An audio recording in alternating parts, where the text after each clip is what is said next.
Hi guys, welcome to Santa Marta, Colombia.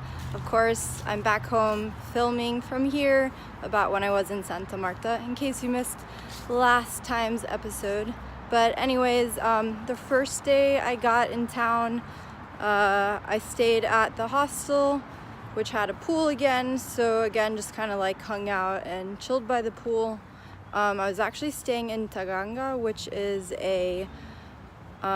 basically like a town outside of Santa Marta, which is on the beach.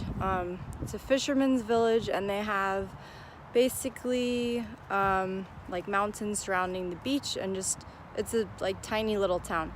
So stayed there, and then the next day I went to Tayrona National Park, which is one of the main attractions to see when you're in Santa Marta. It's actually an hour away, but it's a beautiful national park.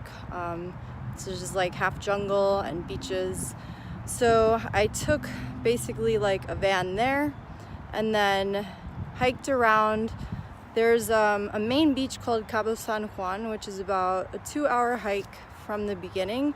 Well, depending where you start, but once you're like inside the park. So did a short hike around, which you got some beautiful views of the beaches, and also we saw monkeys like hanging from the trees, which is cool.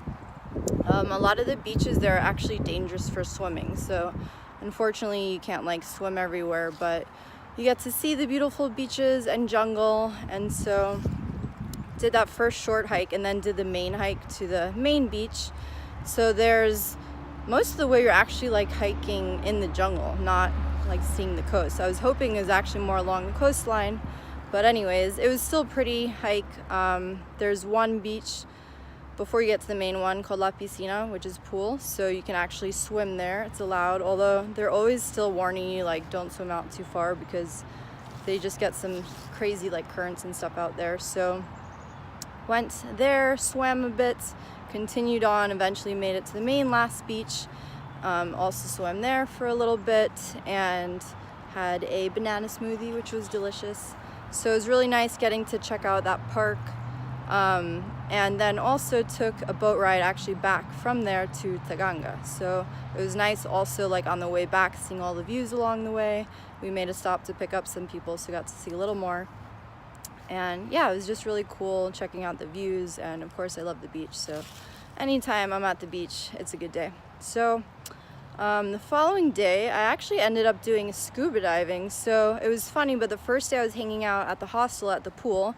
There were some people around, which I assumed were staying at the hostel, but it was actually like a bunch of these scuba instructors that were just hanging out at the hostel on their day off or whatever. So I was talking to them and they were telling me about it, and they're like, you should come, you can see like some really good stuff out here. So I decided to go scuba diving, and I hadn't been actually in 7 years since I was in Central America. So that was really cool getting to go scuba diving after so long. Kind of had to relearn how to do it again, but like it comes back to you. So it always feels weird breathing underwater, but you kind of get used to it.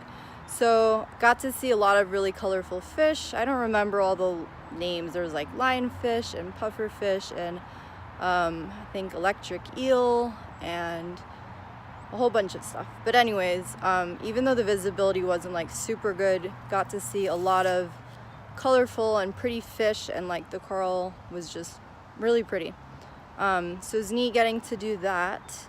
And then afterwards, the people at the scuba diving center were actually having a little party. Supposedly it was for like a million different things. I don't know what the real purpose was. Christmas, anniversary of them opening, birthday, goodbye party. I think it was a combination of a million things. But anyways, so hung out there for a bit, had some drinks and food, played some ping pong actually, which was a nice surprise.